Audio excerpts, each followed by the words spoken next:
10వ నుండి 11వ వచనం చదువుకున్నాం. 3వ అధ్యాయము ప్రకటన గ్రంథం 3వ అధ్యాయము 10వ వచనం నుండి 11వ వచనం. మీరు నా ఓర్పు ఇష్టమైన వాక్యమును కైకొంటిరి గనుక భూనివాసును శోధించుటకు లోకమంతటి వీరికి రాబో శోధన కాలంలో నేను నిన్ను కాపాడాను. నేను త్వరగా వచ్చున్నాను. ఎవరి కిరీటం ఆపడిపోకున్నట్లు నీకు కలిగడాన్ని గట్టిగా పట్టుకుని జయించు వాడు నా దేవుని ఆలయంలో ఒక స్తంభముగా చేసేదను. అందులో వారికి మీదకి ఎన్నటికీ వెలువెలకపోడు.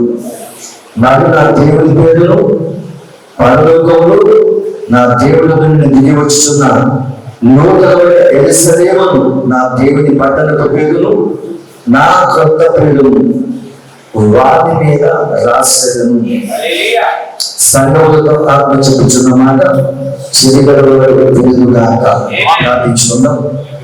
పరిశుద్ధుడా, మహోన్నతుడా, సర్వశక్తిమంతుడా, మీ వందనములు స్తోత్రములు చెల్లిస్తా ఉన్నాము ప్రభువా. నువ్వు నిన్న నేడు నిరంతరము ఏకరీతిగా దేవుడవు. నిత్యని సాయంకాల సమయంలో ప్రభువా ఈ ప్రతికూలమైన వాతావరణంలో మరొకసారి నిన్ను స్తుతించడానికి, నీ నామాన్ని కనపరచడానికి ప్రభువా, నీ వధువు కాబట్టి దేవా నిన్ను ఆరాధించే కృప మాకు ఇచ్చినది మధ్యలోకి దిగడమని ప్రార్థిస్తున్నాను. పరిశుద్ధంగా రామోపడులు నిలబడ్డమని చదువుతున్న వాక్యంలో నుండి ప్రభువా మీరు మాతో మాట్లాడమని ప్రార్థిస్తున్నాము. నిత్యంగా నీ అభిషేకం ఇక్కడ ఉంచమని ప్రార్థిస్తున్నాము. ఓ తండ్రి, రాత్రి ప్రభువా ఓ యొక్క కోరిక మా జీవితంలో దేవునికరం ఉంచమని ప్రార్థిస్తున్నాను ప్రభువా. తప్పక నీ అభిషేకం ఉంచమని మమ్మల్ని మీ హస్తంలోకి అప్పగించుకుంటూ సమస్త మహిమ ఘనత ప్రభావాలు పొందమని ప్రభువైన యేసుక్రీస్తు నామములో అడుగుచున్నాను. ఆమేన్, ఆమేన్, ఆమేన్. దయచేసి అందరూ కూర్చోవచ్చు.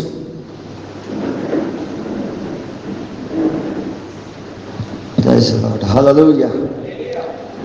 దేవుని నామానికి మహిమ కలిగిన గాక.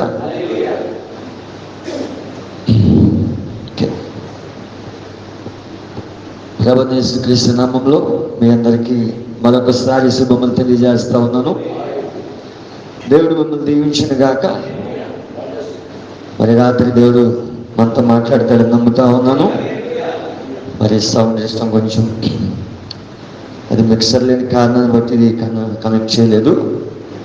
అయితే కొత్త మిక్సర్ తీసుకుందాం. సండే కల్లా మొత్తం అన్నీ కూడా మరి సౌండ్ సిస్టమ్ అన్నికి వెళ్తుంది. మరి అవన్నీ కూడా సెట్ అవుతాయి. లైవ్ ఇస్తున్నాను అంటే రికార్డింగ్ చేస్తాను. రికార్డింగ్ మరి ప్రార్థన చేయండి. దేవుడు ఖచ్చితంగా మరి సండే కల్లా సౌండ్ సిస్టమ్ మంచిగా ఉంటుందని నమ్ముతా ఉన్నాను. మరి ఆ విషయాలన్నీ కూడా సండే నేను పంచుకుంటాను. మరి ఈ సమయంలో మరి నిన్న ఉదయం సాయంత్రం బడికనే ప్రాంతంలో మరి పాస్టర్ శ్యామ్ గారు సేవ చేస్తూ ఉన్నారు. మరి అక్కడ 2 మీటింగ్లు జరిగాయి, చాలా అద్భుతంగా జరిగాయి. దేవుడు తన కృప ద్వారా వాడుకున్నాడు. అక్కడ దేవుడు ఖచ్చితంగా సంఘాన్ని దేవుడు దీవించాడు. మరి రాత్రి మరొకసారి మీ మధ్యలో మరలా ఉండడానికి దేవుడు ఇచ్చిన కృపను బట్టి దేవుడిని స్తుతిస్తా ఉన్నాను. మరి రాత్రి మీ అందరి బట్టి దేవుడిని స్తుతిస్తున్నాను. మరి వాతావరణం బాగాలేనప్పటికీ కూడా మరి దేవుని సన్నిధికి వచ్చినందుకు నిజంగా యేసుని ఎంత ప్రేమిస్తున్నారో మరి మీ క్రియల ద్వారా రుజువు అవుతా ఉన్నది. అందరి బట్టి దేవుడిని స్తుతిస్తా ఉన్నాను. మరి వాతావరణం ఏమైనా సరే మనం దేవుని ప్రేమించేటప్పుడు ఖచ్చితంగా దేవుని సన్నిధికి వెళ్ళాలనే ఆశ మనలో ఉంటుంది. మరి దేవుడు ఖచ్చితంగా మిమ్మల్ని దీవించును గాక.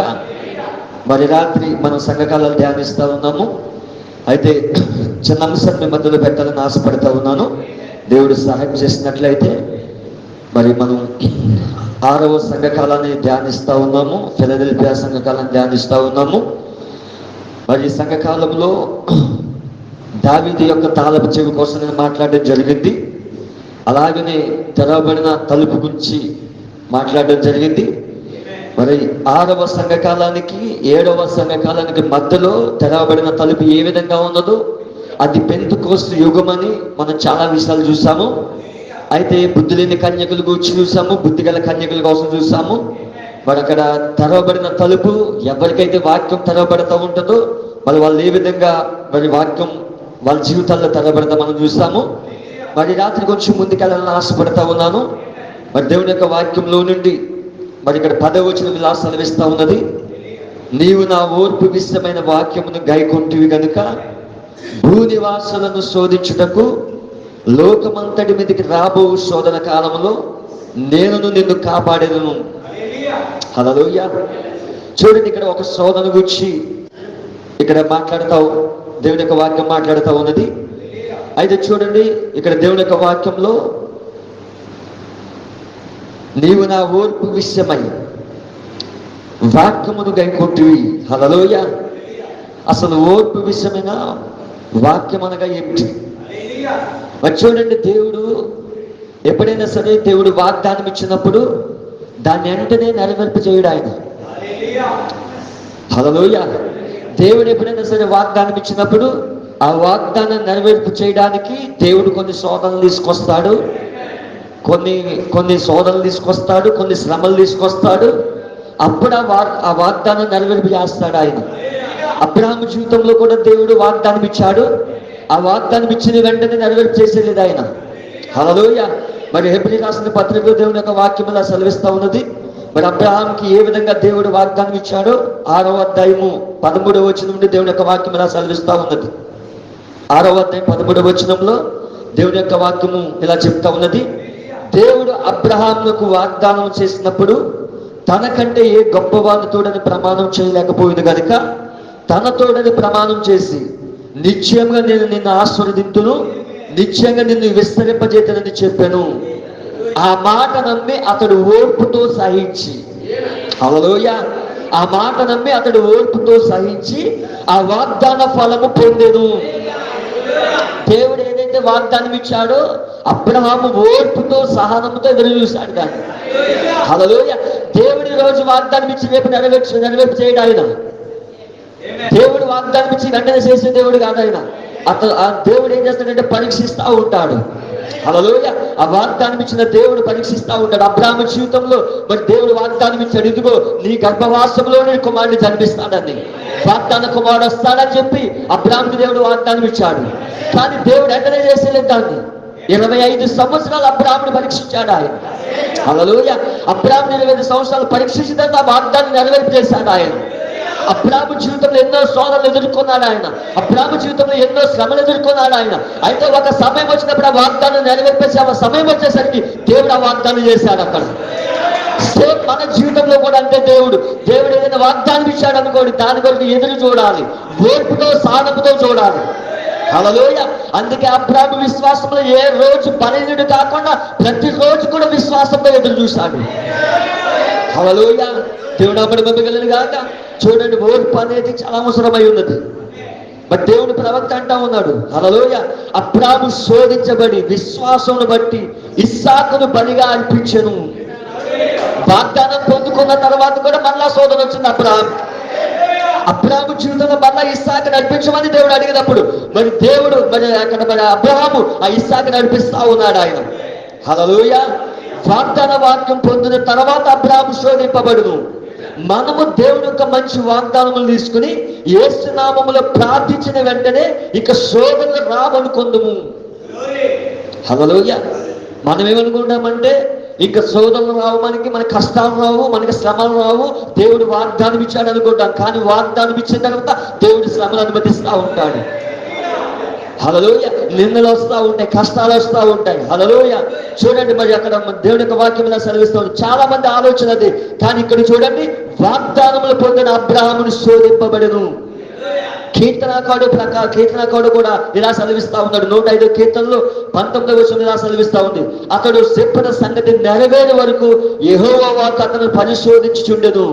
అత్యధికమగు గొప్ప ప్రశస్త వాగ్దానములు దేవుడు మనకు అనుగ్రహించును, వాటిని నెరవేర్చడానికి కూడా ఆయన వాగ్దానం చేస్తాను. చూడండి, దేవుడు ఎప్పుడైనా సరే వాగ్దానం ఇచ్చాడంటే దేవుడు ఏం చేస్తాడు, అక్కడ దేవుడు శోధిస్తూ ఉంటాడు, పరిశోధిస్తూ ఉంటాడు. సేమ్ ఆ యొక్క యేసేపు జీవితంలో కూడా అంతే. దేవుడు వాగ్దానం ఇచ్చాడు. హల్లెలూయా. ఎందుకంటే యేసేపు వాగ్దాన కుమారుడై ఉన్నాడు. పుట్టడమే వాగ్దానంతో పుట్టాడు యేసేపు. కానీ యేసేపు జీవితంలో వాగ్దానం ఉంది, కానీ యేసేపు జీవితాన్ని మనం గమనించినట్లయితే కష్టాలు నిందలు. ఎప్పుడు సహోదరుని చేత ద్వేషించబడ్డాడు. హల్లెలూయా. తల్లిదండ్రుల చేత ద్వేషించబడ్డాడు. మరి అతడు ఐగుప్తులోకి అమ్మివేయబడ్డాడు. అతడు హల్లెలూయా. బానిస బతికాడు, సరసాల్లో వేయబడ్డాడు.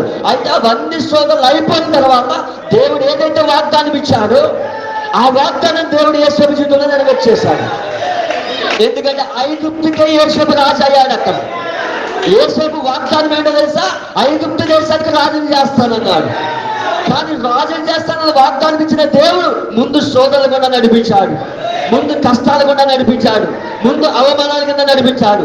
కానీ ఏ అవమానంలో కూడా యేసేపు కృంగిపోలేదు, అక్కడ ఏ కష్టాల్లో కూడా యేసేపు జీవితంలో కృంగిపోలేదు.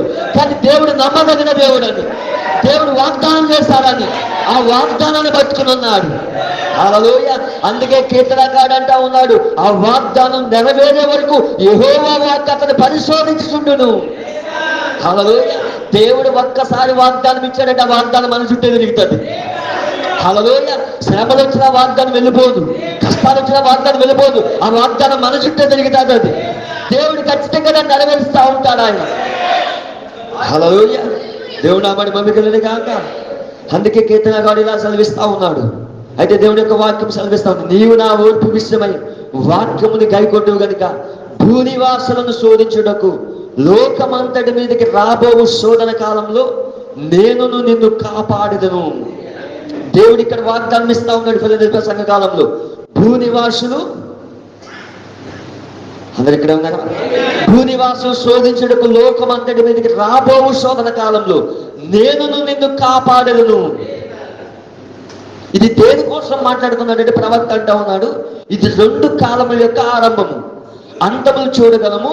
ఈ వాగ్దానం అన్యుల యొక్క అంతములు చూపించున్నది. మహాశ్రమల కాలంలో అది పరిసమాప్తమగును.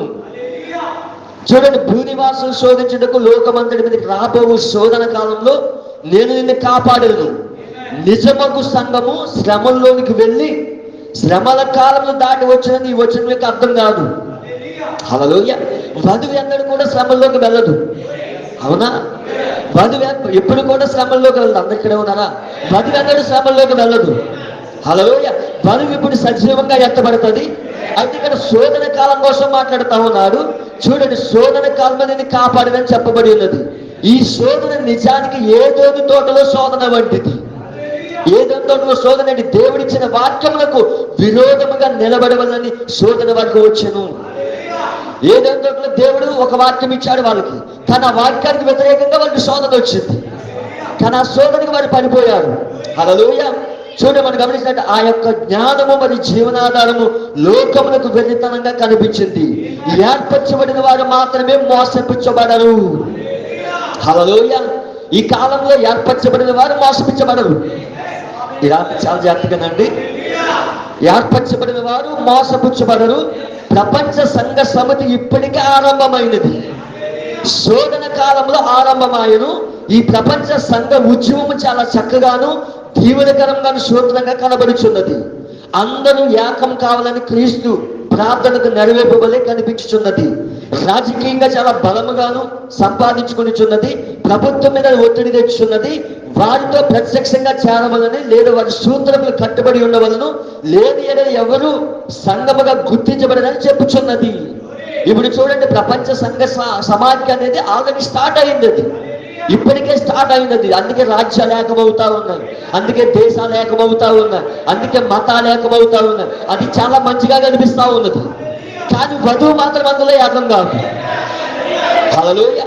ఎందుకంటే ప్రపంచం అంతా ఏకమవుతుంది, కానీ వధువు మాత్రం ఎన్నడూ ఏకం కాదు. అందులో వధువు ఎప్పుడు కూడా క్రీస్తుతో ఐక్యమవుతా ఉంటుంది. హల్లెలూయా. దేవుడు నామని మమ్మకలేదు కాక. చాలా జాగ్రత్తగా వినండి. చిన్న గుంపులు తమ నియమావళులను హక్కులను పోగొట్టుకునవలసి వచ్చును. చివరికి వారు ఆస్తులను పోగొట్టుకుందరు, ఆత్మీయ హక్కులను పోగొట్టుకుందరు. ఉదాహరణకు చూడండి, స్థానిక సేవక బృందం యొక్క మద్దతు లేని ఎడల మత కార్యక్రమాల కొరకు ఒక బిల్డింగ్ను అద్దెకు తీసుకునేట్టు కుదరదు. కొద్ది పట్టణంలో అది ఉన్నది. సైన్య బలంలో ఆసుపత్రుల్లో చాంపులింగ్ కావాలన్న క్రైస్తవ సంఘ ఆలోచన సభ వారి ఆమోదం కావాలను. దాదాపు అది చట్టంగా మారిపోయింది. ఈ ఒత్తిడి ఎక్కువ అవుతున్నప్పుడు దీన్ని వివరించడం కఠినమగును. దాన్ని ఎదురించుట అనగా హక్కులను పోగొట్టుకునేటయే. ఇప్పుడు దేవుడు ఒక శోధన వధువుపైకి తీసుకురాబోతా ఉన్నాడు. ఏంటా సోదరు అంటే ప్రపంచ సంఘ సమాఖ్య అంతా కూడా ఐక్యమవుతా ఉన్నది. ఇప్పుడు ప్రపంచ సంఘ సమాఖ్య ఇప్పటికే ఏర్పడింది. అందులో దేశాలు ఐక్యమవుతా ఉన్నాయి, మతాలు ఐక్యమవుతా ఉన్నాయి, సంఘాలు ఐక్యమవుతా ఉన్నాయి, ప్రతిదీ కూడా ఏకమవుతా ఉన్నది. అయితే ఆ ఒత్తిడి చివరికి ఎవరిపైకి వస్తుంది అంటే వధువు పైకి వస్తుంది. హల్లెలూయా. ఆ ఒత్తిడి వధువు పైకి వచ్చినప్పుడు కొనడానికి అమ్మడానికి లేదు అక్కడ. అది మృగం యొక్క ముద్ర. అక్కడ చూడండి, మృగం యొక్క ప్రతిమ నిర్మాణం చేస్తారు వాళ్ళు. హల్లెలూయా. చాలా జాగ్రత్తగా ఉందండి. దేవుడు ప్రవక్త అంటూ ఉన్నాడు, ఇంకా చెప్పవలనని ఎడల ఏర్పరచబడి కాపాడబడుదురు. ఈ ఉద్యమం ముదిరిపోయి, ఏది ప్రపంచ సంఘ సమాఖ్య ఉద్యమం ముదిరిపోయి మృగములకు ప్రతిమను నిర్మించుదురు, పరిశుద్ధులు రాకడలో ఎత్తబడుదురు. ఈ చిన్న ఆనందకరమగు అందమగు ఉద్యమము ఎఫెసు వారి సహవాసంలో బయలుదేరింది. చివరికది సాతాను యొక్క ఘట సర్పముగా తయారగును. మొత్తం ప్రపంచంలో అది అపవిత్రపరిచి మోసం చేయదు. రోమన్ క్యాథలిక్ మరియు ప్రొటెస్టెంట్ యొక్క సంఘ క్రమము ఏకమైపోయి మొత్తం ప్రపంచ యొక్క ఆర్థిక వ్యవస్థను నియంత్రించును. ఇప్పుడు జరుగుతున్నది అది. ప్రపంచ ఆర్థిక వ్యవస్థను నియంత్రించేది ఎవరంటే రోమన్ క్యాథలిక్ సంఘము మరియు ప్రొటెస్టెంట్ సంఘాలు ఏకమైపోయి ప్రపంచం యొక్క ఆర్థిక వ్యవస్థనంతా కూడా కంట్రోల్లో పెట్టుకుంటారు ఇప్పుడు. హల్లెలూయా. మొత్తం ప్రపంచం తన యొక్క మత బోధలకు రప్పించును, లేని ఎడల వారిని చంపును. ఆ మత క్రమంలోకి ఎవరైతే రారో, ఆ ప్రపంచ సంఘ సమాఖ్యలోకి ఎవరైతే రారో వాళ్ళని చంపడానికి కూడా వాళ్ళు సిద్ధపడతారు. అలాంటి శోధన ఇప్పుడు రాబోతా ఉన్నది. అది వధువుపైకి రాబోతా ఉన్నది. దానికి లోబడి ఎడల వాడు కొనుటకు కానీ అమ్ముటకు కానీ హక్కు ఉండదు. ఆ విధంగా వాడు హక్కులను హరించును. అలాగూ వారు బ్రతుకుట కష్టము. ఇది చాలా తేలికగా నెరవేర్చబడును. ఎందుకనగా వేష యొక్క కుమార్తెలు పూర్తిగా వెనుకకు. ఈ మధ్య సమయంలో దాదాపు బంగారం అందించు ప్రతి గవిని లేదా మూలమును స్వాధీనపరుచుకు పనిని రోము చేయను. యూదుల యొక్క బాండ్లు మరియు పత్రములే ఉన్నవి. తగిన కాలంలో వేశ్య ప్రస్తుత ఆర్థిక విధానమును నాశనము చేయును.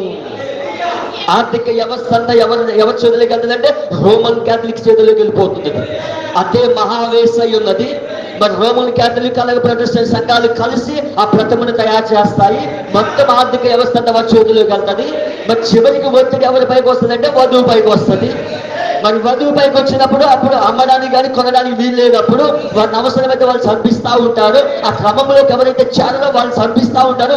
ఆ సమయంలో, ఆ ఒత్తిడి సమయంలో వధువు వెళ్ళిపోతూ ఉన్నది. హల్లెలూయా. అది ఇప్పుడు జరగబోతా ఉన్నది. ప్రవక్త ఆల్రెడీగా చెప్పాడు. అది 50 సంవత్సరాల క్రితం బోధించాడు ఆయన. ఇప్పుడు మన కాలంలో అది జరగబోతా ఉన్నది. అది హల్లెలూయా. అందుకే ఆ శోధన కాలంలో తప్పించుకునే మార్గం వధువుకు పెట్టాడు ఆయన. హల్లెలూయా. మరి ఆ యొక్క శోధించబడుతున్న కాలంలో దేవుడు ఆ యొక్క వధువుకి ఏమిస్తాడంటే ఎత్తబడి విశ్వాసం ఇస్తాడు. ఆ వధువుకి ఏం చేస్తాడంటే మన వాక్యంతో వధువు నింపుతా ఉంటాడు. అందుకే మన ఒత్తిడి అధికమైనప్పుడు, ఆ ప్రపంచ సంఘ సమాఖ్య యొక్క ఒత్తిడి అధికమైనప్పుడు వధువుకి పూర్తి అనాయనింగ్ వస్తుంది. అప్పుడు పూర్తి అభిషేకం వస్తుంది. అప్పుడు ఇప్పుడు అభిషేకం ఆమె పొందుకొని వెళ్ళిపోతా ఉన్నది ఆమె. ఇప్పుడు ఆ కాలంలోకి మనం వచ్చేసాం ఇప్పుడు. హల్లెలూయా. దేవుడు నామని మహిమగలనుగా. అందుకే దేవుని యొక్క వాక్యం సెలవిస్తుంది 11వ వచనంలో, నేను త్వరగా వచ్చుచున్నాను, ఎవడను నీ కిరీటం అపహరింపకుండానట్లు నీకు కలిగిన దానిని గట్టిగా పట్టుకున్నాము. హల్లెలూయా. మనం ఏదైతే కలుగున్నామో, ఏ వాక్యాన్ని అయితే కలుగున్నామో దాన్ని గట్టిగా పట్టుకున్నామని దేవుని యొక్క వాక్యం సెలవిస్తా ఉన్నది. దేవుడు నామని మహిమగలను గాక. చూడండి, జయించు వాడిని ఆ దేవుని ఆలయములో ఒక స్తంభముగా చేసేదను. జయించువాని, ప్రతి కాలంలో జయించువాని కోసం మాట్లాడుతూ ఉన్నది. ప్రతి కాలంలో దేవుడు వాగ్దానం ఇస్తా ఉన్నాడు. ఎవరి కోసం అంటే జయించు వారి కోసం వాగ్దానం ఇస్తా ఉన్నాడు. ఎఫెసీ సంఘ కాలంలో జయించిన గుంపు ఉన్నది, స్ఫుర్ణ సంఘ కాలంలో జయించిన గుంపు ఉన్నది. అలా ప్రతి సంఘ కాలంలో కూడా జయించిన ఒక గుంపు ఉన్నది. ఆ గుంపుకి దేవుడు వాగ్దానం ఇస్తా ఉన్నాడు ఆయన. కానీ ఆ కాలాల్లో వాళ్ళ వాగ్దానాలు పొందుకోలేదు. కానీ ఇప్పుడు వధువు పొందుకుంటా ఉన్నది. హల్లెలూయా.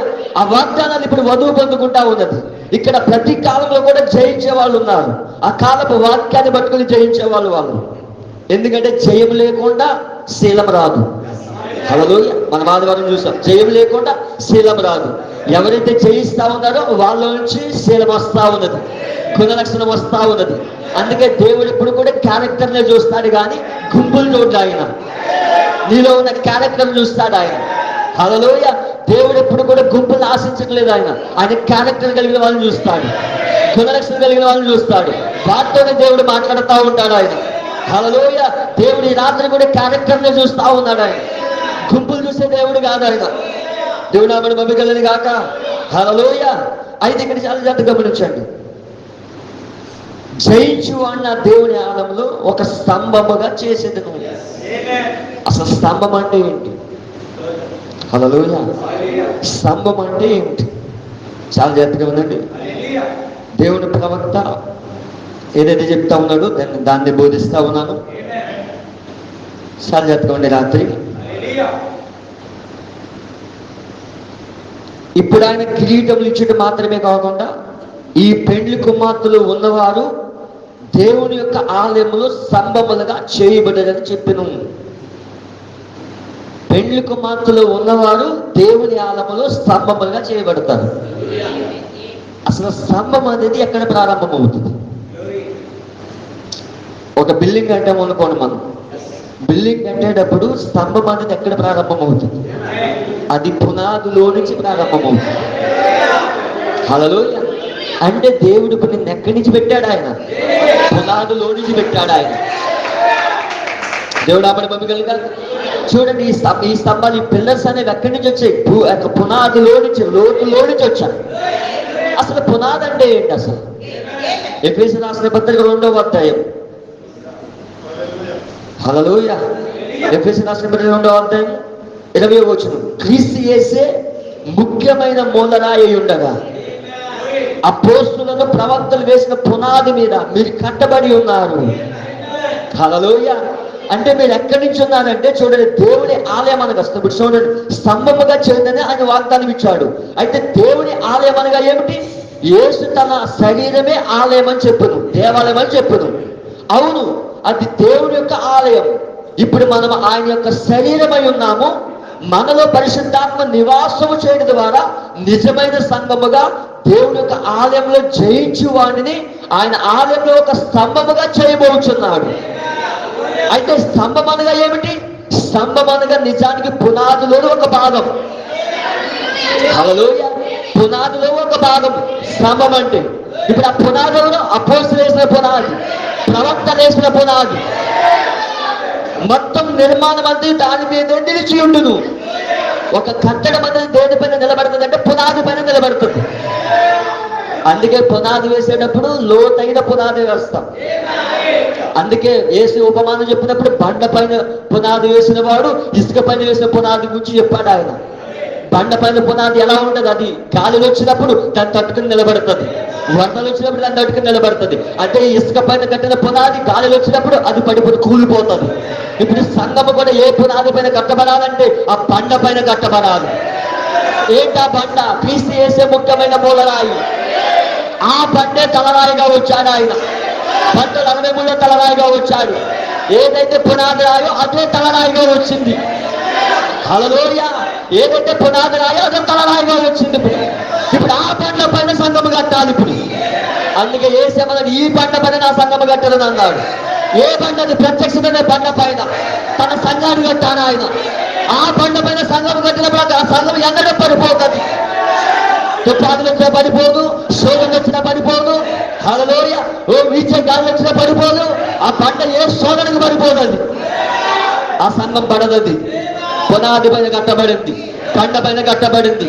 అపోస్తలులు వేసిన పునాది పైన, ప్రవక్తలు వేసిన పునాది పైన, అందులో ఒక స్తంభముగా ఉన్నావు. హల్లెలూయా. దేవుడు ఆమెను మహిమగాక. అందులో స్తంభముగా ఉన్నావు. అంటే నువ్వు ఎక్కడి నుంచి వస్తావు అంటే పునాదిలో నుంచి వస్తా ఉన్నాను.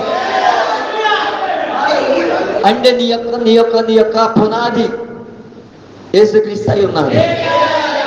యేసుక్రీస్తు పునాది పైన కట్టబడ్డ, ప్రత్యక్ష బండ పైన కట్టబడింది నీ విశ్వాస జీవితం. ఇప్పుడు సంఘం కూడా దేవుని పైన కట్టబడాలి, ప్రత్యక్షమైన కట్టబడాలి. సిద్ధాంతమైన కాదు, ప్రత్యక్షమైన. అపోస్తలులు వేసిన పునాది పైన, ప్రవక్తలు వేసిన పునాది పైన సంఘము కట్టబడాలి. ఆ సంఘము ఎన్నడూ పడిపోతుంది. హల్లెలూయా. చూడండి, దేవుని ప్రవక్త అంటాడు, నిర్మాణమందు దాని మీద నిలిచి ఉండును. దేవుడికి స్తోత్రం. జయించువాడు అపోస్తలులతోను ప్రవక్తలతో ఉండును. ఎవరైతే జయిస్తాడో వాడు అపోస్తలులతో ఉంటాడు, ప్రవక్తలతో ఉంటాడు. మనం ఎవరితో ఉండబోతున్నాము? అపోస్తలులతో ఉండబోతున్నాము, ప్రవక్తలతో ఉండబోతున్నాము. దేవుడా మన మమ్మీ గాక. హల్లెలూయా. నిజంగా చాలా ఉత్తేజాన్ని ఇస్తుంది వాక్యం. మనం ఎవరితో ఉండబోతున్నాం? అపోస్తలులతోను, ప్రవక్తలతోను. కాబట్టి మీరు ఇక మీద పరజనులు పరదేశులై ఉండగా పరిశుద్ధులతో ఏకపట్టణస్థులై దేవుడి ఇంటి వారై ఉన్నారు. క్రీస్తు యేసే ముఖ్యమైన మూలరాయి ఉండగా అపోస్తలులు ప్రవక్తలు వేసిన పునాది మీద కట్టబడి ఉన్నారు. ప్రతి కట్టడం ఆయనలో చక్కగా అమర్చబడి ప్రభువునందు పరిశుద్ధమైన దేవాలయమునకు వృద్ధి పొందుచున్నది. ఆయనలో మీరు కూడా ఆత్మ మూలంగా దేవుని నివాస స్థలమై ఉండుటకు కట్టబడుచున్నారు. వారితో కూడా మనము కట్టబడుచున్నామని 22వ వచనం చెప్పుచున్నది. ప్రతి తలుపు గుండా ప్రవేశించవలను. అలాగు వెళ్ళని వారు ఆ శరీరంలో ఆలయంలో భాగమై ఉందురు. హల్లెలూయా. అలాగ వెళ్ళిన వారు ఆ శరీరంలో ఆలయంలో భాగమై ఉందురు. దేవుడు ఒకరిని దేవుని ఆ దేవాలయంలో స్తంభములుగా నిలబెట్టినప్పుడు అతడు ఆ పునాదిలో భాగమగుచున్నాడు. ఆ గుంపును ఆయన ఏమి చేయుచున్నాడు? ఆయన వారికి వాక్యం యొక్క ప్రత్యక్షతను ఇచ్చుచున్నాడు. అపోస్తలులు మరియు ప్రవక్తలు దాన్నే కలిగి ఉండిరి. హల్లెలూయా. జయించుట. చూడండి, దేవుని ప్రవక్త ఏమంటున్నాడు? దేవుడు మన మమ్మీగాక. పరిశుద్ధ గ్రంథంలో ఎప్పుడు కూడా మన స్థానం మనం చూసుకోగలుగుతున్నాము. హల్లెలూయా. మన ప్రవక్తలతోనూ అపోస్తలులతోనూ ఉండబోతున్నాం. మనం ఉంటాం, అక్కడ ఉండబోతున్నాం కదా, ఉంటాం వాళ్ళతో. నమ్మండి. రాత్రి చూడండి, దేవుని యొక్క వాక్యంలో జయించబడిన దేవుని ఆలయంలో ఒక స్తంభంగా చేసేదను. అందులో నుండి వాడికి మీద ఎన్నటికి వెలుపలికిపోడు. మరియు నా దేవుని పేరును పరలోకంలో నా దేవుని నుండి దిగి వచ్చుచున్న నూతనమైన యెరూషలేమును, నా దేవుని పట్టణపు పేరును, నా క్రొత్త పేరును. ఇక్కడ 3 ఉన్నాయి. ఒకటి దేవుని పేరు. హల్లెలూయా.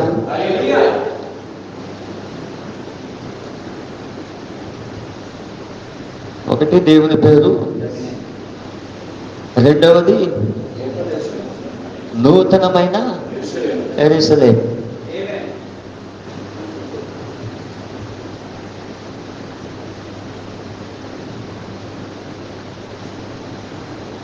మూడవది నా పేరు. హల్లెలూయా. అంతేనా? నా పేరు, వాని మీద నా కొత్త పేరు, న్యూ నేమ్.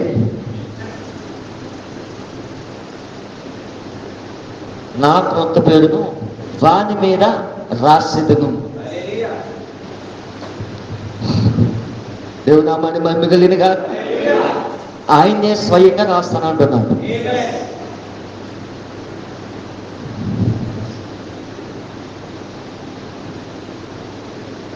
చాలా జాగ్రత్తగా ఉందండి.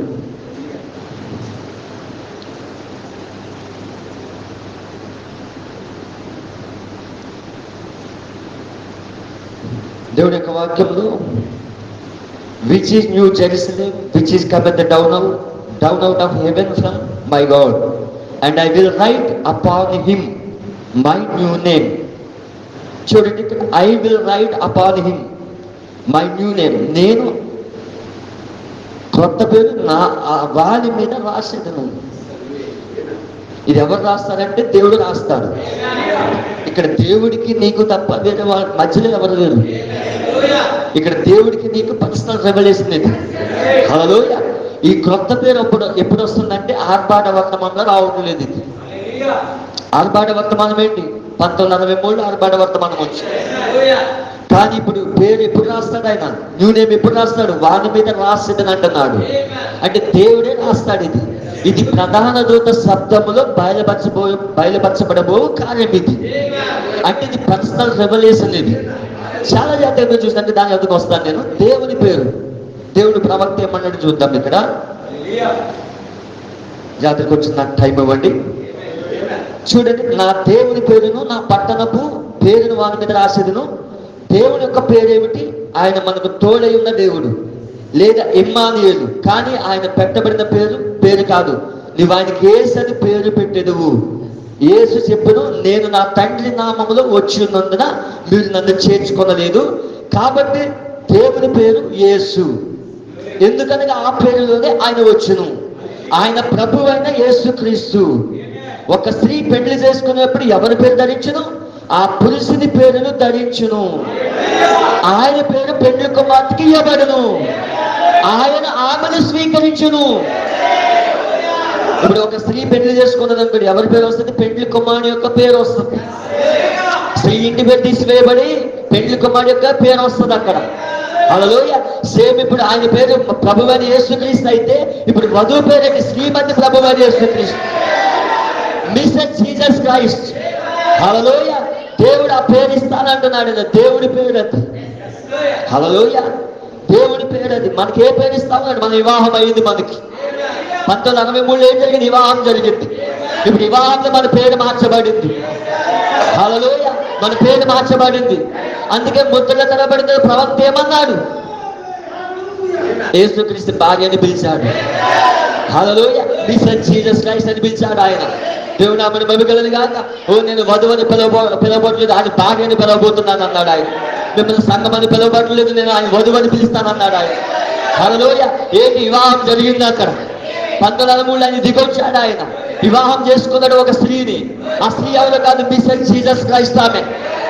అదే మనకు కొత్త పేరు ఇవ్వబడింది. దేవుని పేరు మనకు పెట్టబడింది ఇప్పుడు. హల్లెలూయా. ఇప్పుడు నూతనమైన యెరూషలేము. దేవుడు ఆమెను మహిమగలను గాక. ఈ నూతనమైన యెరూషలేము ఏంటి? ఇది ఒక పట్టణము పేరు అయి ఉన్నది. ఒక పట్టణానికి పెట్టే పేరు ఇది. ఈ నూతనమైన యెరూషలేము ఎక్కడి నుంచి ఉన్నది? ఇది ఆది కాండం నుంచి ఉన్నది. నూతనమైన యెరూషలేము ఆది కాండం నుంచి ఉన్నది. చూడండి, ప్రకటన గ్రంథంలో 2 పట్టణాలు ఉన్నాయి. ఒకటి నూతనమైన యెరూషలేము, రెండవది అది అపవాది సిద్ధపరిచిన ఒక పట్టణం. ప్రకటన 18లో ఒక పట్టణం ఉన్నది, ప్రకటన 21లో మరొక పట్టణం ఉన్నది. ఇప్పుడు ఆ పట్టణాన్ని ఏ విధంగా యోహానికి చూపించబడుతుందో చూడండి. 21వ అధ్యాయంలో ఆ పట్టణాన్ని ఒక దూత చూపిస్తా ఉన్నాడు. ఇప్పుడు ఈ రాత్రి కొంచెం జాగ్రత్తగానండి, ఎందుకంటే పట్టుకోండి. ఎందుకంటే ఇది ఏర్పరచబడిన వాళ్ళకే ఇది ప్రత్యక్షత. అందుకే రాత్రి అందరు రాలేదు. అందరు రాకపోవడం దేవుని చిత్తం. నేను అనుకుంటాను ప్రవక్త చాలాసార్లు వర్తమానం బోధించేటప్పుడు చాలా మంది వచ్చేవారు కాదు. ఆ 7 ముద్దలు బోధిస్తున్నప్పుడు చాలా తక్కువ మంది ఉన్నారు. చాలా ప్రాముఖ్యమైన విషయాలు ఫ్యూచర్ ఏం బోధిస్తున్నప్పుడు వేళ్ల పని లెక్క పెట్టవచ్చు. చాలా ప్రాముఖ్యమైన అంశాలు ఆయన సంఘంలో బోధిస్తున్నప్పుడు కొద్దిమందే ఉన్నారు. కానీ ఆ కొద్దిమందికి కూడా వాళ్ళకి అర్థమయ్యేది కాదు. కానీ ప్రత్యక్షత కలిగి ఉన్న వాళ్ళకి, బయలుపాటు కలిగి ఉన్న వాళ్ళకి ఖచ్చితంగా దేవుడు ఆ యొక్క వాక్యాన్ని ఇస్తాడు. ఆయన ఆ ప్రత్యక్షత ఇస్తాడు ఆయన. అందుకే అందరు రావడం దేవుని చిత్తం కాదు. రాత్రి చాలా జాగ్రత్తగా వినండి. 27వ అధ్యాయంలో 9వ వచనం. అంతటా కడపటి 7 తెగులతో నిండిన 7 పాత్రలను పట్టుకొని ఉన్న 7 దూతలలో, దేవదూతలు కాదు, 7 దూతలలో ఒకడు వచ్చి, ఇటు రమ్ము, పెండ్లి కుమార్తెను అనగా గొర్రె పిల్ల యొక్క భార్యను నీకు చూపెదనని నాతో చెప్పి. ఎవరు చూపిస్తానన్నాడు? గొర్రె పిల్ల యొక్క భార్య. ఎవరు గొర్రెపిల్ల భార్య? Mister Jesus Christ. Mister Jesus Christ ఆమె. హల్లెలూయా. చూడండి, ఆత్మ వసుడై ఉన్న నన్ను ఎత్తైన ఒక పర్వతం మీదకు కొనిపోయి. ఎందుకు పర్వతం పైకి తీసుకెళ్ళాడు ఈయన? హల్లెలూయా. ఏదో ఆ పర్వతం పైన ఆకర్షణ ఏదో ఉంది అక్కడ. కర్మేలు పర్వతం పైన దేవుడు ఏదో చేశాడు అక్కడ. హల్లెలూయా. ఆ రూపాంతర పర్వతం పైన దేవుడు ఏదో చేశాడు. ఆ సన్సెట్ పర్వతం పైన ఏదో చేశాడు. ఇప్పుడు గొర్రెపిల్ల భార్యను చూడాలంటే పర్వతం పైకి వెళ్ళాలి. హల్లెలూయా. ఆయన భార్యని చూడాలంటే పర్వతం పైకి వెళ్ళాలి. ఇప్పుడు ఆ పర్వతం పైకి వెళ్ళిన వాడికి అది బాగా కనిపిస్తుంది. ఇప్పుడు ఆ పర్వతం పైకి ఎవరు వెళ్తున్నారు? యోహాను వెళ్తా ఉన్నాడు. హల్లెలూయా. యోహాను వెళ్తా ఉన్నాడు. ఇప్పుడు యోహాను కూడా పట్టణంలో భాగం. ఇప్పుడు యోహాను కూడా పట్టణంలో భాగమై ఉన్నాడు. ఆ పట్టణంలో స్తంభమై ఉన్నాడు. ఇప్పుడు యోహాను కూడా పట్టణంలో స్తంభమా కాదా? ఆ పట్టణంలో భాగమా కాదా? అంటే ఇప్పుడు యోహాను చూసుకుంటా ఉన్నాడు. ఇప్పుడు ఆత్మవస్తుడైనప్పుడు యోహాను చూసుకుంటా ఉన్నాడు. ఇప్పుడు అంటే యోహాను యొక్క స్థానాన్ని యోహాను చూసుకుంటున్నాడు. అంటే ఇప్పుడు వధువు ఏం చూసుకుంటుందంటే పరిశుద్ధ గ్రంథంలో ఆత్మవశములోకి వెళ్ళినప్పుడు తన స్థానం ఏంటో బైబిల్ గ్రంథంలో ఆ వధువు చూసుకుంటా ఉన్నది. ఇప్పుడు హల్లెలూయా, దేవుడు అమరి మమ్మీగా ఇది ఎప్పుడు జరిగింది? ఆత్మవశములోకి వెళ్ళినప్పుడు, ఇది పరిమాణంలో మారినప్పుడే ఆ దేవుడు ఒక 7వ దూత ఏ పరిమాణంలోకి అయితే వెళ్ళాడో ఇప్పుడు యోహాను అదే పరిమాణంలోకి వెళ్తా ఉన్నాడు. ఇప్పుడు 7వ దూత ఏ పరిమాణంలోకి అయితే వెళ్ళాడు, యోహాను ఆ స్థాయికి వస్తేనే తన స్థానాన్ని చూసుకోగలడు. అందుకే ఆ దూత అంటా ఉన్నాడు, ఎత్తైన ఒక పర్వతం మీద కొడిపోయి యెరూషలేము పరిశుద్ధ పట్టణమును దేవుని మహిమ గల పరలోకమందు దేవుని యొద్ద నుండి దిగి వచ్చిన నాకు చూపెను. హల్లెలూయా, దేవుని నామమున మహిమ కలుగును గాక. ఇప్పుడు ఒక పట్టణాన్ని యెరూషలేము అనే పట్టణం నూతనమైన యెరూషలేముని చూపిస్తా ఉన్నాడు. ఆ నూతనమైన యెరూషలేములో ఎలా ఉన్నది? దాని అందరి వెలుగు తగదగ మెరుగు సూర్యకాంతం అంటే అమూల్య రత్నమును పోలి ఉన్నది. ఆ పట్టణములకు ఎత్తైన గొప్ప ప్రాకారము 12 గుమ్మములు ఉండదు. ఆ గుమ్మముల యొక్క 12 దేవదూతలు ఉండేవి. ఇజ్రాయేలు 12 గోత్రముల నామములు ఆ గుమ్మముల మీద రాయబడి ఉన్నవి. తూర్పు వైపున 3 గుమ్మములు, ఉత్తరం వైపు 3 గుమ్మములు, దక్షిణ వైపు 3 గుమ్మములు, పశ్చిమ వైపున 3 గుమ్మములు ఉన్నవి. ఆ పట్టణపు ప్రాకారం 12 పునాదులు గలది. ఆ పునాదుల పైన గొర్రెపిల్ల యొక్క 12 అపోస్తుల 12 పేర్లు కనబడుచున్నవి. ఆ పట్టణం దాని గుమ్మముల ప్రాకారం కొలిసినకై నాతో మాట్లాడేవాడు బంగారు కొలకర్ర ఉండెను. ఆ పట్టణాలు ఉంది పిరమిడ్ పట్టణం. పిరమిడ్ పట్టణానికి 4 మూలలు ఉంటాయి, 3 కాదు, అది త్రిభుజాకారం కాదు, 4 ఉంటాయి పిరమిడ్ పట్టణానికి. ఆ పిరమిడ్ పట్టణానికి 4 మూలలు ఉంటాయి. 4 మూలలో 4 మూళ్ళు 12 గుమ్మాలు. అవునా? ఆ పాత నిబంధనల మందిరం అయితే ఎలాగున్నదో 4 దిక్కుల్లో 4 మూళ్ళు 12 గోత్రాలు. సేమ్ ఇక్కడ కూడా ఈ పిరమిడ్ పట్టణంలో 4 మూళ్ళు 12 గుమ్మములు. అవునా? 12 మంది అపోస్తులు ఉన్నారు. అర్థమవుతుందా? పునాదుల పైన గొర్రెపిల్ల యొక్క 12 అపోస్తులు 12 పేర్లు ఉన్నవి. హల్లెలూయా. ఆ గుమ్మములు, ఆ 12 మంది ఆ గోత్రకర్తలు. హల్లెలూయా, దేవుని నామమున మహిమ కలుగును గాక. ఇప్పుడు ఆ పట్టణానికి రాజు ఎవరంటే ప్రభు అయిన యేసుక్రీస్తు. దేవుని నామమున మహిమ కలుగును గాక. ఆ పట్టణము చుట్టూ కావలి కాయవారు ఎవరంటే అక్కడ 1,44,000 మంది గాటిస్తా ఉంటారు. ఇప్పుడు ఆ పట్టణంలో ఉన్న స్త్రీ ఎవరంటే వధువై ఉన్నది. ఆమె అన్యుల్లోంచి తీయబడిన వధువై ఉన్నది. ఇదే నూతనమైన యెరూషలేము పైనుంచి దిగి రావడం చూశాడు ఆయన. ఈ పట్టణం ఎక్కడ చూశాడంటే అబ్రాహాము కూడా చూశాడు అక్కడ. హల్లెలూయా. అదే ఆ అపోస్తలుడైన పౌలు గారు రాస్తున్నాడు. ఆ మొదటి సంఘకాల దూత ఆల్ఫా మెసేంజర్ రాస్తా ఉన్నాడు. అబ్రాహాము 11వ అధ్యాయంలో అబ్రాహాము ఏ పునాదులు గల పట్టణం కొరకు ఎదురు చూశాడు. హల్లెలూయా. ఆ పునాదుల పట్టణం కొరకు మరి యాత్రికుడిగా జీవించాడు. పౌలు కన్నా తెలుసు ఆ పట్టణం గురించి. ఆదికాండం 12వ అధ్యాయం నుంచి 24వ అధ్యాయం వరకు ఆ పట్టణం గురించి ఎక్కడ ప్రస్తావన లేదు. ఆ పట్టణం గురించి ఎక్కడ రాయబడలేదు. కానీ పౌలు గారు అపోస్తలుడైన పౌలు గారు అక్కడ అబ్రాహాము కోసం రాస్తా ఉన్నాడు. అంటే మొదటి సంఘకాలపు దూతగా ప్రత్యక్ష దేవుడు ఇచ్చాడు.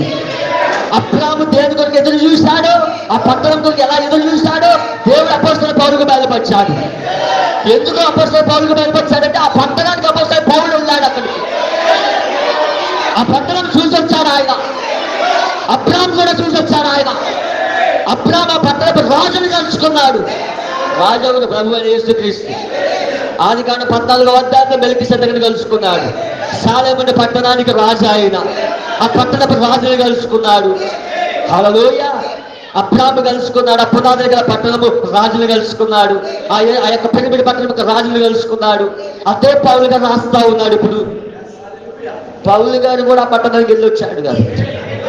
పౌలు గారు మాత్రమే కాదు, ఈ సంఘకాలపు దూత 7వ దూత కూడా ఆ పట్టణం కోసం రాస్తా ఉన్నాడు. ఆ పట్టణం కోసం మాట్లాడుతూ ఉన్నాడు. అందుకే పరలోక పెండ్లికములు భూలోక పెండ్లికములు వర్తమానం బోధించాడు.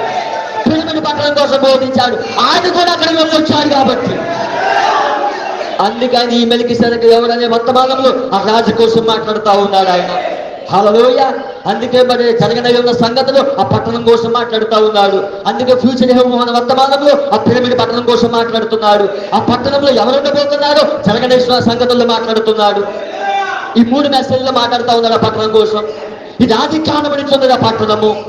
అది పైనుంచి దిగి వస్తా ఉన్నది. ఆ పట్టణం ఎవరు కాదు, నీవై ఉన్నావు. ఆది కాండం నుంచి కడతా ఉన్నాడు ఆ పట్టణాన్ని. హల్లెలూయా. అది మనమై ఉన్నాం ఇప్పుడు.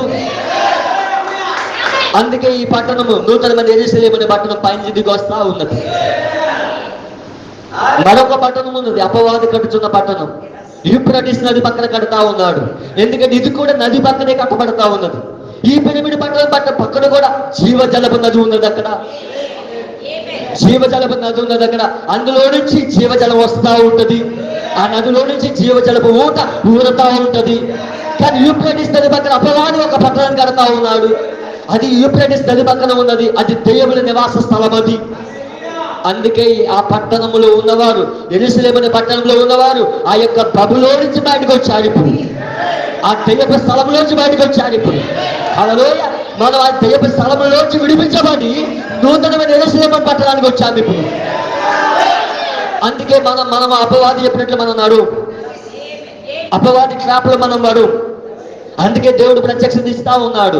దేవుడు అందుకే బయలుపాటిస్తా ఉన్నాడు. అందుకే మనం ఒక పిరమిడ్ పట్టణం వల్ల కట్టబడతా ఉన్నాం. అంటే నూతనమైన యెరూషలేము అనే పట్టణం అది. హల్లెలూయా. దేవుడు నామని మమ్మగలది కాక ఆ పట్టణం ఎవరు కాదు, నీవై ఉన్నావు. అది పైనుంచి దిగి రావడం చూశాడు యోహాను. ఆ పట్టణంలో పునాదిలో నుంచి ఉన్నావు నువ్వు. హల్లెలూయా. ఆ స్తంభముగా దేవుడు చేస్తాడు నిన్ను. ఆ ప్రవక్తలు వేసిన పునాది, అపోస్తలులు వేసిన పునాది పైన నువ్వు కట్టబడి ఉన్నావు. ఆ పునాదిలో నుంచి ఉన్నావు. ఆ కట్టడం అంతా కూడా ఆ స్తంభముల పైన కట్టబడి ఉన్నది. ఆ నిర్మాణం అంతా కట్టబడి ఉన్నది. హల్లెలూయా. దేవుని పేరు నూతనమైన యెరూషలేము. ఎవరా నూతనమైన యెరూషలేము? మనం. హల్లెలూయా. నూతనమైన యెరూషలేముగా మనం నిర్మిస్తా ఉన్నాడు ఆయన. ఈ 2000 సంవత్సరాలు మనం కడతా ఉన్నాడు ఆయన. హల్లెలూయా. అందుకే మన కాలకు ప్రవక్త చేశాడు. పునాది నుంచి మొదలు పెట్టాడు ఆయన. వర్తమానం ఎక్కడి నుంచి మొదలు పెట్టాడు? పునాది నుంచి మొదలు పెట్టాడు ఆయన. తలరాయి ఒలిగి తీసుకొచ్చాడు ఆయన. హల్లెలూయా. అందుకే జెరుబ్బాబెలు ఉన్న కాలంలో తలరాయి దిగి వచ్చింది. కృపా నడుచుకుంటూ తలరాయి దిగి వచ్చింది. ఆ క్యాప్స్టోన్ దిగి వచ్చింది అది. హల్లెలూయా. ఆ క్యాప్స్టోన్ ఏంటి? మన శిరస్సు అయి ఉన్నది, మన భర్త అయి ఉన్నాడు. హల్లెలూయా. అది యొక్క శరీరం పైన అది కూడా వచ్చింది. శరీరం అంటే 7 సంఘకాలలో ఉన్న ఆ 7 సంఘకాల శరీరం అయి ఉన్నది. ఇప్పుడు శరీరం భూమి పైన ఉన్నప్పుడే శిరస్సు దిగి వచ్చింది. అక్కడ మన భర్త వచ్చాడు ఇప్పుడు. అందుకే 1963లో అదృశ్య కలయిక. అందుకే మనకి వివాహం అయింది. ఇప్పుడు మనం ఆయనతో ఏకమయ్యాము. ఇప్పుడు భార్యాభర్తలు ఏకమయ్యారు ఇప్పుడు. అందుకే పరిశుద్ధ గ్రంథం భార్యాభర్తలతో స్టార్ట్ అయ్యింది. పరిశుద్ధ గ్రంథం భార్యాభర్తల సంబంధంతో స్టార్ట్ అయింది. అది పరిశుద్ధ గ్రంథం ముగించబడేది కూడా భార్యాభర్తల సంబంధంతో. హల్లెలూయా. దేవుని నామమున మహిమగలది గాక. అదే నూతనమైన యెరూషలేము పట్టణం. ఇప్పుడు నా పేరు, నా కొత్త పేరు. హల్లెలూయా. చాలా జాగ్రత్తగా ఉన్నట్టు ఇక్కడ నా కొత్త పేరు. ఇది అందరికీ బయలుపరచబడదు. New name. వాని మీద రాసేదను. ఎలా రాస్తాడు? నా కొత్త పేరు వాని మీద రాసేదను. దానికి వెళ్ళే ముందు 2వ అధ్యాయం 17వ వచనం. 2వ అధ్యాయం ప్రకటన 2వ అధ్యాయం 17వ వచనం. సంఘములతో ఆత్మ చెప్పుచున్న మాట చెవిగలవాడు వినుగాక. జయించువానికి మరుగై ఉన్న మన్నాను భుజింపనిత్తును, మరియు అతని తెల్లని రాతినిత్తును. ఆ రాతి మీద చెక్కబడిన ఒక కొత్త పేరుండును. ఒక కొత్త పేరు, న్యూ నేమ్. పొందిన వానికే గాని అది మరి ఎవరికి తెలియదు. Personal revolution. పొందిన వానికే తెలుస్తుంది, పక్కడు కూడా తెలియదు. హల్లెలూయా. అది పొందిన వానికే తెలుస్తుంది. ప్రకటన 19వ అధ్యాయంలో 11వ వచనంలో 12వ వచనంలో రాయబడతా ఉన్నది.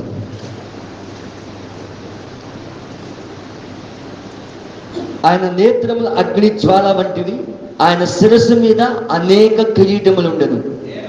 రాయబడిన ఒక నామము ఆయనకు కలదు. అది ఆయనకే గాని మరి ఎవరికి తెలియదు. హల్లెలూయా. రక్తంలో ముంచబడిన వస్త్రము ఆయన ధరించుకుని ఉండదు, మరి దేవుని వాక్యమును నామము ఆయనకి పెట్టబడి ఉన్నది. ఇక్కడ కొత్త నియమం వస్తున్నది. 3వ అధ్యాయంలో కొత్త నామం వస్తుంది, కొత్త పేరు వస్తా ఉన్నది. 2వ అధ్యాయంలో కొత్త పేరు వస్తా ఉన్నది. ఇది అది పొందుకున్న వానికి కానీ మరి ఎవరికి కాదు. చాలా జాగ్రత్తగా ఉందండి. దేవుడు మీకు ప్రత్యక్షం ఇచ్చింది కాక అది ఎవరైతే పొందుకుంటారో వానికి. అది ఎప్పుడు బయలుపరచబడుతుంది అంటే, చూడండి, అది ఎప్పుడు బయలుపరచబడుతుంది అంటే చాలా జాగ్రత్తగానండి. ఈ కొత్త పేరు 7 ఉరుములలో దాగున్నది. 7 ఉరుములు ఏంటంటే 7 ముద్దలే. 7 ఉరుములలో ఈ కొత్త పేరు దాగుంది. 7 ఉరుములు బయలుపరచబడుతున్నప్పుడు ఆ నామము వినిపించబడుతుంది. చాలా జాగ్రత్తగా ఉన్నాడు. మనం గమనించినట్లయితే ఆ కొత్త నామం ఎలాగా బయలుపరచబడుతుందో మనం చూద్దాం. చూడండి, మొదటి రాకడలో ప్రభనేసుక్రీస్తు వచ్చారు. ఆయన వచ్చే ముందు ఏలియా వచ్చాడు. ఏలియా వచ్చేటప్పుడు ఏలియా కోసం ముందుగానే ప్రవచనంలో రాయబడింది. హల్లెలూయా. మలాకి గ్రంథంలో రాయబడింది ఏలియా వస్తాడని. యెహోవా నియమించిన భయంకరమైన దినానికి మునుపు ప్రవక్తకి ఏలియాని పంపిస్తానని చెప్పాడు. అక్కడ ఏలియా రాయబడింది. కానీ ఆ నామము ఎప్పుడు బయలుపరచబడుతుందంటే ఆ ఏలియా భూమిపైకి వచ్చినప్పుడు. అర్థమవుతుందా? ఆ ఏలియా భూమిపైన ఉన్నప్పుడు ఈ బైబిల్లో ఉన్న ప్రవచనం అనేది అతి ప్రవచనంగా ఉన్నది. ఆ ప్రవచనము లేచి ఆ ఏలియాలో శరీరధారైనప్పుడు ఆ యోహాను అనే పేరు బయలుపరచబడుతుంది. అప్పటి వరకు బయలుపరచబడదు. అది అప్పటి వరకు అది సీల్ చేయబడింది, ముద్రించబడింది. హల్లెలూయా. అలాగే యెషయా గ్రంథంలో అక్కడ అరణ్యంలో ఒక కేకవేయ శబ్దం, అది ప్రవచనమై ఉన్నది. అది ప్రవచనంగా బైబిల్లో పడి ఉన్నది. కానీ 712 సంవత్సరాల తర్వాత హల్లెలూయా ఆ యొక్క ఏదైతే ప్రవచనంలో పడి ఉన్నదో ఆ లేఖన పైకి లేచి ఒక వ్యక్తిలో రక్త మాంసములుగా పతాకమైనప్పుడు ఆ యోహాను అనే నామము బయలుపరచబడింది. హల్లెలూయా. దేవుడు మరి మమ్మగలనుగా అక్కడ మరి యెషయా ప్రవచించాడు, ఇదిగో కన్యక గర్భవతగుంది. ప్రవచనంగా ఉన్నది, కన్యకను ఉన్నది. కానీ 712 సంవత్సరాల తర్వాత ఆ కన్యక వచ్చినప్పుడు ఆ లేఖనం పైకి లేచి ఆ కన్యకల శరీరధారైనప్పుడు ఆ కన్యక మరియాని బయలుపరచబడతా ఉన్నది. సేమ్ ఈ కాలపు ప్రవక్త ప్రకటన 17:7 దూత, మలాకి 4:5-6 ఏలియా మిగిలిన ప్రవక్త, అది లేఖనాల్లో పడి ఉన్నది. కానీ ఈ కాలంలో ఈ 19వ శతాబ్దంలో హల్లెలూయా ఆ 1909లో ఆ ప్రవక్త జన్మించినప్పుడు ఆ లేఖనం పైకి లేచి ఆ ప్రవక్తల శరీరధారైనప్పుడు ఆ ప్రవక్తల ఎప్పుడైతే శరీరధారైందో అక్కడ విలియం బ్రన్హామ్ అని నామం బయలుపరచబడింది. సేమ్ ఇప్పుడు కూడా లేఖనాలు పడున్నాయి ఇక్కడ, లేఖనాలు పడున్నాయి ఇక్కడ. కానీ నీ సమయం వచ్చినప్పుడు, నీ కాలం వచ్చినప్పుడు, ఏడుగురు బయలుపరచబడినప్పుడు, ఆ బొంతలు విప్పబడినప్పుడు నీ నామము కూడా ఆ లేఖనాలు ఏ ప్రవచనాలు పడున్నాయో ఆ ప్రవచనాలు లేచి ఇప్పుడు నీలో శరీరధారైనప్పుడు, నీలో అవి శరీరాన్ని ధరించుకున్నప్పుడు ఆ లేఖనాలు భూమిపైన నడుస్తాయి. ఇప్పుడు యోహాను ఎలాగైతే భూమిపైన నడిచాడు, విలియం బ్రన్హామ్ ఎలాగైతే భూమిపైన నడిచాడు, యేసు ఎలాగైతే భూమిపైన నడిచాడు. ఎందుకంటే ప్రతి ప్రవక్తలో క్రీస్తు ఆత్మ ఉన్నది. ఆ ప్రవక్తలు పంపించిన ఆయన ప్రతి ప్రవక్త కూడా ఇదిగో నా వంటి ప్రవక్త వస్తాడని చెప్పాడు. నా పరిశుద్ధుని కుళ్ళి పట్టని చెప్పాడు. అవన్నీ ప్రవచనాలుగా పడున్నా. ఇదిగో నా విమోచకుడు సజీవుడై ఉన్నాడు, ప్రవచనంగా పడున్నది. దానియేలు చూస్తా ఉన్నాడు అక్కడ. ఒక వృద్ధుడు శిరస్సు ధరించుకుని ఉన్నాడు అక్కడ. యేసుకేలు చూస్తా ఉన్నాడు, చక్రంలో చక్రం. అవన్నీ ప్రవచనాలుగా పడున్నాయి.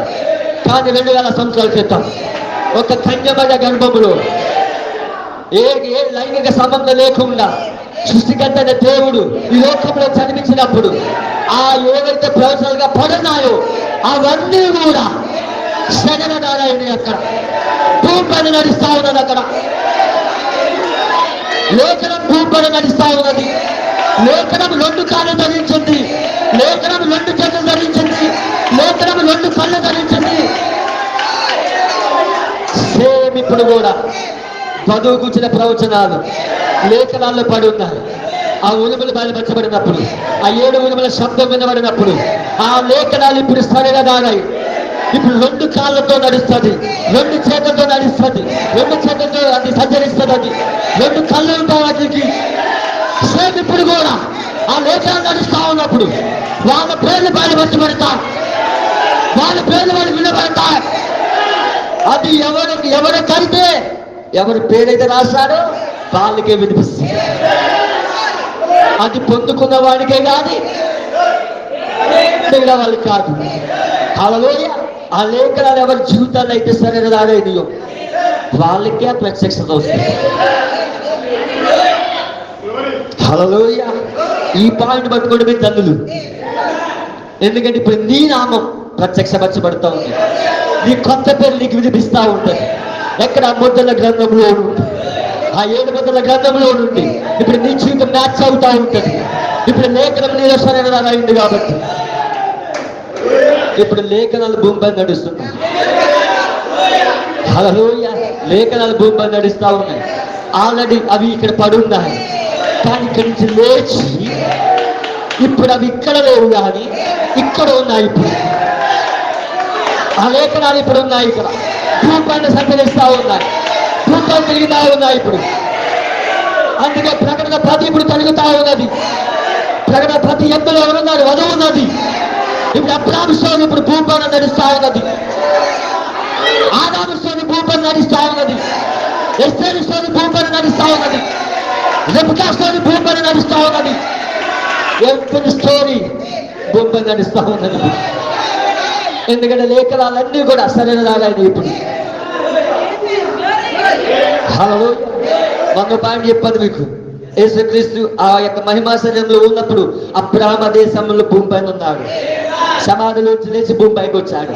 హల్లెలూయా. ఇప్పుడు కూడా ఆ ప్రకటన 10లో ఆయన పరిశీలసగా దిగి వచ్చి 7 ముద్దల గ్రంథం విప్పినప్పుడు హల్లెలూయా బైబిల్లో ఉన్న ప్రతి స్టోరీ ఇప్పుడు భూమిపైన ఉన్నది. వధువుల నగరం జరుగుతూ ఉన్నది, అబ్రాహాము స్టోరీ జరుగుతూ ఉన్నది, ఆదాము స్టోరీ జరుగుతూ ఉన్నది. హల్లెలూయా. దావీదు స్టోరీ జరుగుతూ ఉన్నది, యాకోబు స్టోరీ జరుగుతూ ఉన్నది, ఎస్తేరు స్టోరీ జరుగుతూ ఉన్నది, రూతు స్టోరీ జరుగుతూ ఉన్నది, రెబెకా స్టోరీ జరుగుతూ ఉన్నది. బైబిల్లో ఉన్న ప్రతి స్క్రిప్చర్ ఇప్పుడు వధువు చుట్టూ తిరుగుతూ ఉన్నది. అంటే లేఖనం ఇప్పుడు ఇక్కడ లేదు, ఇప్పుడు అది ఛాయలో నీడలో పడున్నది అక్కడ. కానీ ఇప్పుడు ఆ ఛాయలో నీడలో పడున్న లేఖనాలు వధువులో సరైనది. ఇప్పుడు లేఖనాలు 2 కాళ్ళతో నడుస్తుంది. ఇప్పుడు లేఖనము 2 చేతులు కలిగి ఉన్నది. ఇప్పుడు లేఖనానికి కళ్ళు ఉన్నాయి. ఇప్పుడు హల్లెలూయా. ఇప్పుడు నీ నామం బయలుపరచబడతా ఉన్నదా? నీ కొత్త పేరు బయలుపరచబడతా ఉన్నదా? హల్లెలూయా. ఆల్రెడీ లేఖనాలుగా ప్రవచనాలుగా ఉన్నాయి అక్కడ, కానీ లేఖనాలు లేచాయి. ఇప్పుడు సరైన కార్యాన్ని ఇప్పుడు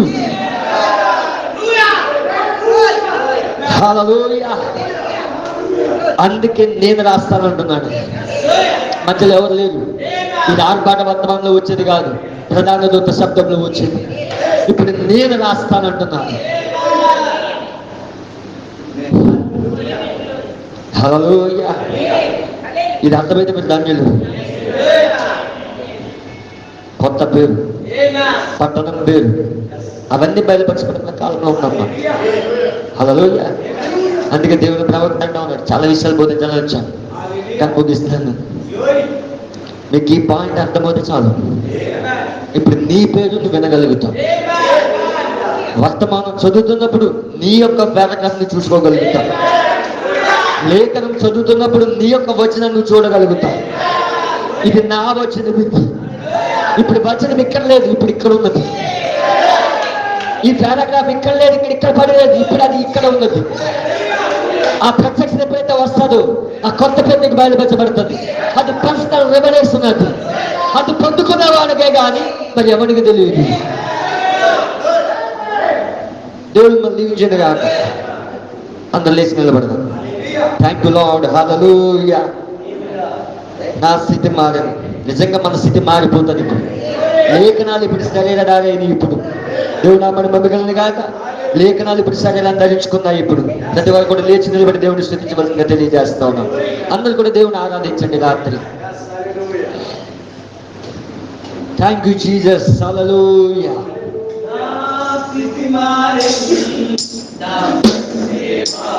Glory.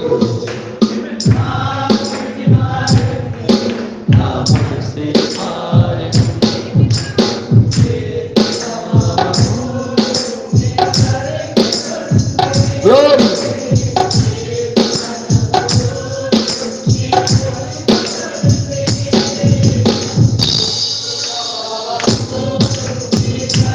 Glory. అందరూ కూడా దేవుని స్తుతించండి. హల్లెలూయా.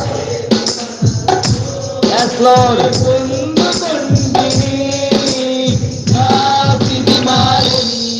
నా మనసే మారెను, నా స్థితి మారెను, నా మనసే మారెను. ఎల్లాకి కనబడెను, అవును ప్రభువా. Yes Lord. ఎల్లాకి కనబడెను, ఏడవ పావురం. Yes Lord. ఎల్లాకి కనబడెను, అవును ప్రభువా.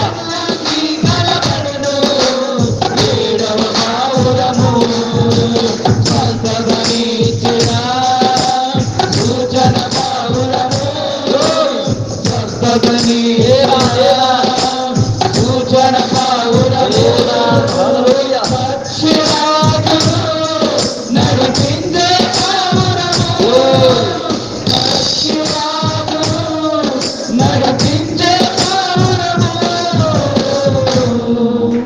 నా స్థితి మారెను, నా మనసు మారెను, నా స్థితి మారెను, నా మనసే మారెను. మొదటి స్వారీలో కనబడిన పావురము, చదువు స్వారీలో నడిపించే పావురము. మొదటి స్వారీలో కనబడిన పావురము, చదువు స్వారీలో నడిపించే పావురము. ఎటువంటి చేదు లేని పావురము, ఎటువంటి చేదు లేని పావురము. తలరాయి ప్రేమ నింపే పావురము, తలరాయి ప్రేమ నింపే పావురము.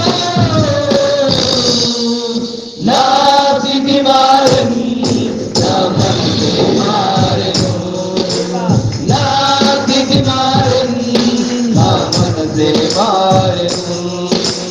యోర్దాను దిగి వచ్చిన పావురము, వాగ్దాన భూమి అయిన పావురము. యోర్దాను దిగి వచ్చిన పావురము, అవును ప్రభువా. వాగ్దాన భూమి అయి ఉన్న పావురము. కుమారుని స్వార్థం పంచే పావురము, కుమారుని స్వార్థం పంచే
ప్రార్థించుకున్న నా ప్రేమ మన మధ్యలో సాధ్యంగా వచ్చి ప్రార్థించినట్లయితే థ్యాంక్ యూ లార్డ్. అందరూ కూడా ప్రార్థనలు ఎక్కించుకుంటారు. పరిశుద్ధుడా పరిశుద్ధుడా పరిశుద్ధుడా పరిశుద్ధుడా పరిశుద్ధుడా ప్రేమమయుడైన మా తండ్రి, మహిమ స్వరూప గొప్ప దేవుడా, మీకు స్తోత్రాలు ప్రభువా. ఈ రాత్రికాల సమయంలోనైనా మా మధ్యకనైనా వచ్చినైనా అనేకమైన విషయాలు మాతో మాట్లాడదాన్ని బట్టి నైనా మీకు లెక్కలేని స్తుతులు స్తోత్రాలు.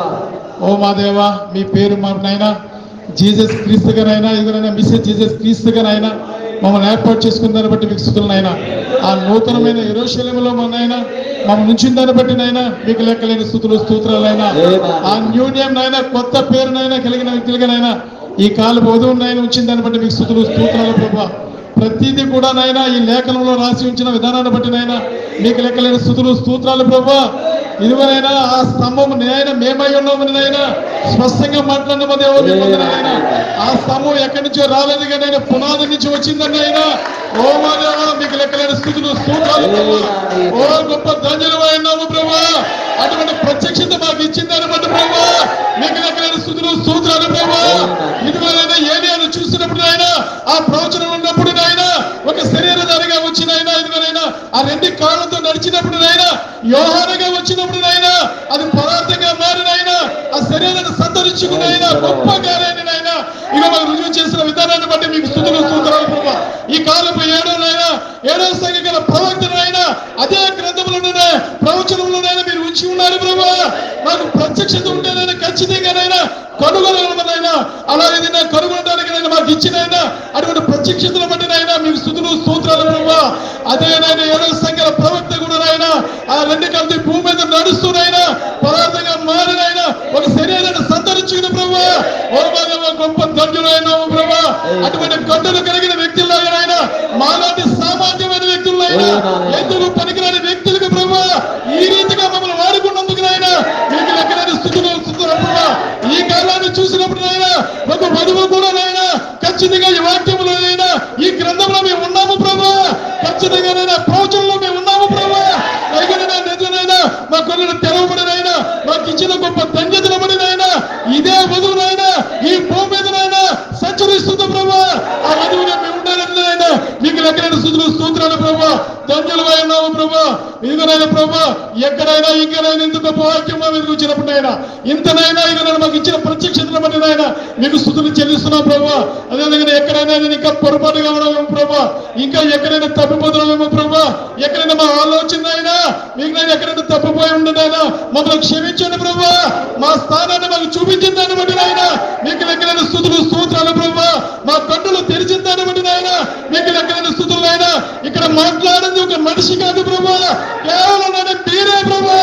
ఆ మనిషిలో మీరు వాడికినైనా అద్భుతమైన విషయాలు మాకు తెలియపరచినైనా ఇదిగోనైనా ఇంకా ఈ లోకంలోనైనా ఏముందనైనా మేము జీవిస్తున్నాం ప్రభువా.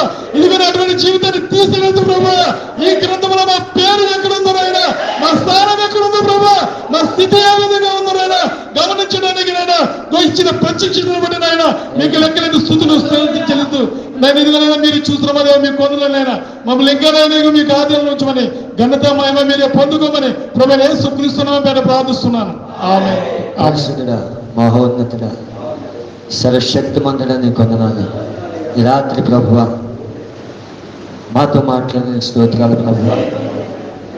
నిశ్చయంగా ప్రభువా నీ నామమును బయలుపరిచినందుకు, ఆ నూతనమైన యెరూషలేము పట్టణము బయలుపరిచినందుకు, ఆ క్రొత్త పేరు ఉరుములలో దాగి ఉన్నదని ఆ నామాన్ని బయలుపరిచినందుకు, ఓ మా పేరును ఆ ఉరుములలోని వినగలుగుతా ఉన్నాము ప్రభువా.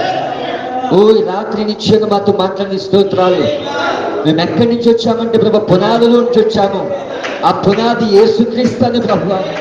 ఓ జగత్తు పునాది వేయబడక మునిపోయిన ఆయన, ఈ లోక పునాదులు వేయబడక మునిపోయిన ఆయన నీ మనస్సునే గర్భంలో నుండి వచ్చామని నువ్వు మాతో మాట్లాడినందుకు నీ కొందనాలు ప్రభువా. ఓ తప్పక మమ్మల్ని దీవించేందుకు స్తోత్రాలు. ఈ రాత్రి ప్రభు ఎంతో ప్రయాసతో ప్రభువా ఈ బిడ్డలు వచ్చారు ప్రభువా. అయితే నువ్వు నింపునందుకు నీ కొందనాలు. నీ ఆత్మ చేత నింపావు, నీ వాక్యం చేత నింపినందుకు నీ కొందనాలు ప్రభువా.